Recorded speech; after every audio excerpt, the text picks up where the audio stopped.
ಸ್ನೇಹಿತರೆ, ಭಾರತ ಮತ್ತು ಇಂಗ್ಲೆಂಡ್ ನಡುವಿನ ಮೂರನೇ ಟೆಸ್ಟ್ 4ನೇ ದಿನದಂದು ವಾಷಿಂಗ್ಟನ್ ಸುಂದರ್ ಅವರ ಆರ್ಭಟಕ್ಕೆ ಆಂಗ್ಲ ಪಡೆ ಆಲ್ಔಟ್ ಆಗಿ ಹೋಗಿದೆ. ಸ್ನೇಹಿತರೆ, ಅಷ್ಟಕ್ಕೂ ಭಾರತದ ಬೌಲಿಂಗ್ ಅಬ್ಬರ ಹೇಗಿತ್ತು ಗೊತ್ತಾ? ಇದರೆಲ್ಲದರ ಬಗ್ಗೆ ಈ ಒಂದು ವಿಡಿಯೋದಲ್ಲಿ ಕಂಪ್ಲೀಟ್ ಆಗಿ ತಿಳಿಸ್ಕೊಡ್ತಾ ಹೋಗ್ತೀನಿ. ಅದಕ್ಕಿಂತ ಮುಂಚಿತವಾಗಿ ಚಾನಲ್ ಗೆ ಸಬ್ಸ್ಕ್ರೈಬ್ ಮಾಡ್ಕೊಂಡಿಲ್ಲ ಅಂತ ಹೇಳಿದ್ರೆ ಈ ಕೂಡಲೇ ಚಾನಲ್ ಗೊಂದು ಸಬ್ಸ್ಕ್ರೈಬ್ ಮಾಡ್ಕೊಳ್ಳಿ ಹಾಗೂ ವಿಡಿಯೋಗೆ ಒಂದು ತಪ್ಪದೆ ಲೈಕ್ ಮಾಡಿ. ಹೌದು ಸ್ನೇಹಿತರೆ, ಭಾರತ ಹಾಗೂ ಇಂಗ್ಲೆಂಡ್ ನಡುವಿನ ಮೂರನೇ ಟೆಸ್ಟ್ 4ನೇ ದಿನದಂದು ಭಾರತದ ಬೌಲಿಂಗ್ ಅಬ್ಬರಕ್ಕೆ ಆಂಗ್ಲ ಪಡೆ ಸಂಪೂರ್ಣವಾಗಿ ತತ್ತರಿಸಿ ಹೋಗಿದೆ. ಸ್ನೇಹಿತರೆ, ಇಂಗ್ಲೆಂಡ್ ತಂಡದ ಪರ ಓಪನಿಂಗ್ ನಲ್ಲಿ ಕಣಕ್ಕಿಳಿದ ಜಾಕ್ ಕ್ರೌಲಿ ಅವರು ಕೇವಲ 22 ರನ್ ಗಳಿಸುವಲ್ಲಿ ಮಾತ್ರ ಯಶಸ್ವಿಯಾದರು. ಸ್ನೇಹಿತರೆ, ಬೆನ್ ಡಕೆಟ್ ಅವರು ಕೂಡ ತಮ್ಮ ನಿರಾಸೆಯಾದ ಪ್ರದರ್ಶನದೊಂದಿಗೆ ಪೇಲೆನ್ ಕೂಡ ಸೇರಿಕೊಂಡರು. ಒಲಿ ಪೋಪ್ ಅವರು ಕೂಡ ಕೇವಲ 4 ರನ್ ಗಳಿಸುವಲ್ಲಿ ಮಾತ್ರ ಯಶಸ್ವಿಯಾದರು. ಸ್ನೇಹಿತರೆ, ಜೋ ರೂಟ್ ಅವರು ತಮ್ಮ ಅತ್ಯುತ್ತಮ ಬ್ಯಾಟಿಂಗ್ ಪರ್ಫಾರ್ಮೆನ್ಸ್ ನಿಂದ ಇಂಗ್ಲೆಂಡ್ ತಂಡಕ್ಕೆ ಆಸರೆಯಾಗಿ ನಿಂತರು. ಕೇವಲ 96 ಬಾಲ್ಗಳಲ್ಲಿ 40 ರನ್ ಸಿಡಿಸುವ ಮೂಲಕ ಆಂಗ್ಲ ತಂಡಕ್ಕೆ ಆಸರೆಯಾಗಿ ನಿಂತು. ಸ್ನೇಹಿತರೆ, ಹ್ಯಾರಿ ಬ್ರೂಕ್ ಅವರು ಕೂಡ ಕೇವಲ 23 ರನ್ ಗಳಿಸುವಲ್ಲಿ ಮಾತ್ರ ಯಶಸ್ವಿಯಾದರು. ಬೆನ್ ಸ್ಟೋಕ್ಸ್ ಅವರು ಕೂಡ 33 ರನ್ ಗಳಿಸಿ ಪೇಲೆನ್ ಕೂಡ ಸೇರಿಕೊಂಡರು. ಸ್ನೇಹಿತರೆ, ಈ ಮೂಲಕ ಇಂಗ್ಲೆಂಡ್ ತಂಡ 192 ರನ್ಗಳಿಗೆ ಆಲ್ಔಟ್ ಆಗಿ ಹೋಗಿತ್ತು. ಸ್ನೇಹಿತರೆ, ನಮ್ಮ ಭಾರತ ತಂಡದ ಬೌಲಿಂಗ್ ಅಬ್ಬರಕ್ಕೆ ಆಂಗ್ಲ ಪಡೆ ಸಂಪೂರ್ಣವಾಗಿ ತತ್ತರಿಸಿ ಹೋಗಿತ್ತು. ಸ್ನೇಹಿತರೆ, ಭಾರತ ತಂಡದ ಪರ ಜಸ್ಪ್ರೀತ್ ಬುಮ್ರಾ ಅವರು ಹಾಕಿದಂತಹ 16 ಓವರ್ಗಳಲ್ಲಿ 38 ರನ್ ಕೊಟ್ಟು 2 ವಿಕೆಟ್ ಕಬಳಿಸುವಲ್ಲಿ ಯಶಸ್ವಿಯಾದರು. ಸ್ನೇಹಿತರೆ,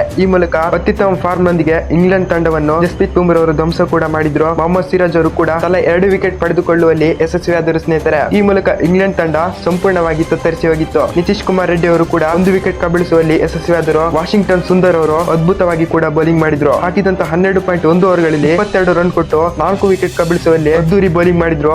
ಈ ಮೂಲಕ ಇಂಗ್ಲೆಂಡ್ ತಂಡ ವಾಷಿಂಗ್ಟನ್ ಸುಂದರ್ ಅವರ ಬೌಲಿಂಗ್ ಅಬ್ಬರಕ್ಕೆ ಧ್ವಂಸ ಕೂಡ ಆಯಿತು. ಸ್ನೇಹಿತರೆ, ಆಕಾಶ್ ದೀಪ್ ಅವರು ಕೂಡ ತಲಾ 1 ವಿಕೆಟ್ ಪಡೆದುಕೊಂಡು ಮಿಂಚಿದ್ರು. ಸ್ನೇಹಿತರೆ, ಈ ಮೂಲಕ ವಾಷಿಂಗ್ಟನ್ ಸುಂದರ್ ಅವರ ಬೌಲಿಂಗ್ ಅಬ್ಬರಕ್ಕೆ ಆಂಗ್ಲ ಪಡೆ ಕೇವಲ 192 ರನ್ಗಳಿಗೆ ಆಲ್ಔಟ್ ಕೂಡ ಆಗಿತ್ತು. ಈ ಮೂಲಕ ಇಂಗ್ಲೆಂಡ್ ತಂಡ ನಮ್ಮ ಭಾರತ ತಂಡಕ್ಕೆ 193 ರನ್ಗಳ ಲೀಡ್ ಕೊಟ್ಟಿದೆ. ಸ್ನೇಹಿತರೆ, ಭಾರತದ ಬೌಲಿಂಗ್ ಅಬ್ಬರದ ಬಗ್ಗೆ ನಿಮ್ಗೆ ಅನಿಸುತ್ತೆ ಅಂತ ತಪ್ಪದೆ ಕಾಮೆಂಟ್ ನಲ್ಲಿ ತಿಳಿಸುವ ಮೂಲಕ ನಿಮ್ಮ ಅಭಿಪ್ರಾಯವನ್ನು ವ್ಯಕ್ತಪಡಿಸಿ. ಸ್ನೇಹಿತರೆ.